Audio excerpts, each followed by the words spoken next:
ಚುನಾವಣೆ ಇತಿಹಾಸ ನೋಡಿಕೊಂಡ್ರೆ ಅಲ್ಲಿ ಕಾಂಗ್ರೆಸ್ ಇಲ್ಲವರೆಗೂ ಗೆದ್ದಿರೋದು ಅಲ್ಪಸಂಖ್ಯಾತರು, ದಲಿತರು, ಹಿಂದುಳಿದ ವರ್ಗಗಳು, ತಳ ಸಮುದಾಯಗಳೇ ಅವ್ರು ಕೈ ಹಿಡ್ದಿರೋದು. ಯಾವುದೇ ಮೇಲ್ಜಾತಿ ವರ್ಗದವರು ಅಲ್ಲಿ ಕಾಂಗ್ರೆಸ್ಗೆ ಓಟ್ ಹಾಕಿಲ್ಲ. ಬೂತ್ ವೈಸು ನೀವು ಬೇಕಾದ್ರೆ ಅಲ್ಲಿ ಸ್ಟೇಟ್ಮೆಂಟ್ ತೊಗೊಳ್ಳಿ, ಹಂಗೆ ಇದೆ ಇತಿಹಾಸ. ಲಿಂಗಾಯತರು ನಿಂತ್ಕೊಂಡ್ರು ಕೂಡ ಲಿಂಗಾಯತರಿಗೆ ಕಾಂಗ್ರೆಸ್ ಓಟ್ಗಳನ್ನ ನಿರಾಕರಣೆ ಮಾಡಿದ್ದಾರೆ.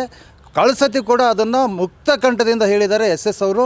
ಮುಸ್ಲಿಮರಿಂದ, ದಲಿತರಿಂದ, ಬೇರೆ ಅಲ್ಪಸಂಖ್ಯಾತರಿಂದ ಎಲ್ಲರಿಂದ ನಾನು ಗೆದ್ದಿರೋದು, ನಮಗೆ ಓಟ್ ಹಾಕಿಲ್ಲ ಅಂತೇಳಿ.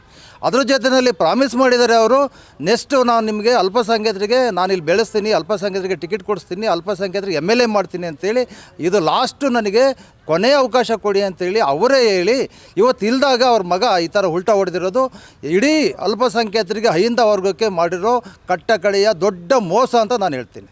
ಹಾಗಾಗಿ ಇದನ್ನು ನಾವು ಅವರೇನೋ ನಯಸ್ ಮಾಡಿರ್ಬೋದು ಅಲ್ಪಸಂಖ್ಯಾತರಿಗೆ ರಾತ್ರಿ, ಯಾರೋ ಸಿದ್ದರಾಮಯ್ಯ ಸಾಹೇಬ್ರು ಇರ್ಬೋದು, ಇನ್ನೊಬ್ರು ಇರ್ಬೋದು, ಮತ್ತೊಬ್ರು ಇರ್ಬೋದು, ಮತ್ತೊಮ್ಮೆ ಕೊಡ್ತೀನಿ, ಇನ್ನೊಮ್ಮೆ ಕೊಡ್ತೀನಿ ಅಂತೇಳಿ ಇಡೀ ಕರ್ನಾಟಕದ ಮುಸ್ಲಿಮರು ಇವತ್ತು ಇದನ್ನು ಆಲೋಚನೆ ಮಾಡೋಂಥ ಇದು ಬಂದಿದೆ, ಸ್ಥಿತಿ ಬಂದಿದೆ ನಮಗೆ. ಇಲ್ಲಿ ವರ್ಷದಿಂದ ಇಲ್ಲಿವರೆಗೂ ನಾವು ಏನೂ ಕೇಳಿಲ್ಲ. ನಾವು ಜನಸಂಖ್ಯೆ ಆಧಾರದ ಮೇಲೆ ಕೇಳಿದ್ರೆ 34 ಸೀಟು 35 ಸೀಟ್ ಕೊಡಬೇಕು ನಮಗೆ. ಕಾಂಗ್ರೆಸ್ನವರು ಎಷ್ಟು ಕೊಡ್ತಾ ಇದ್ದಾರೆ? ನಾವು ಕೊಟ್ಟರು ತೊಗೊಳ್ಳಲ್ಲ BJPಯಿಂದ. ಮತ್ತು ನಮ್ಗೆ ಯಾರು ಕೊಡಬೇಕು? ಕಾಂಗ್ರೆಸ್ ತಾರೆ ಕೊಡಬೇಕು. ಅವಾಗ ಗೆಲ್ಲೋಂಥ ಅವಕಾಶ ಇದ್ರೂ ಕಾಂಗ್ರೆಸ್ ಕೊಡೋಲ್ಲ ಅಂದರೆ ಮತ್ತು ಮುಸ್ಲಿಮರು ಕಾಂಗ್ರೆಸ್ ವಿರೋಧಿನ ಅಥವಾ ಸ್ನೇಹಿತನ ನಾವೀಗ ಅರ್ಥ ಮಾಡ್ಕೋಬೇಕು. ಇದು ಎಲ್ಲ ಕಡೆಗೂ ಚರ್ಚೆ ಆಗ್ತಾಯಿದೆ.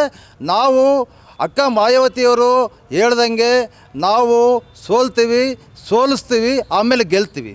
ಇದು ನಮ್ಮ ಮೂಲ ಮಂತ್ರ. ಇದನ್ನು ಕಾಂಗ್ರೆಸ್ ಅರ್ಥ ಮಾಡ್ಕೊಬೇಕು. ಮುಂದಿನ ದಿನಗಳಲ್ಲಿ ಅಲ್ಪಸಂಖ್ಯಾತರು ಒಂದು ಕಡೆ ಆಗ್ತಾರೆ, ಒಂದು ಸೈಡ್ ವೋಟ್ ಮಾಡ್ತಾರೆ. BJP ಬಂದರೆ ನಾವೇನು ಎದುರ್ಕೊಳ್ಳಲ್ಲ. ಕಾಂಗ್ರೆಸ್ ಇಲ್ಲವರೆಗೂ ಏನು ಮಾಡಿದೆ ನಮಗೂ ಗೊತ್ತಿದೆ ಇತಿಹಾಸ. ಇದನ್ನು ಅರ್ಥ ಮಾಡ್ಕೊಳ್ಬೇಕಂತೇಳಿ ನಾನು ಇನ್ನೊಮ್ಮೆ ಮಾಧ್ಯಮ ಮುಖಾಂತರ ಎಚ್ಚರಿಕೆ ಕೊಡ್ತಾಯಿದ್ದೇನೆ.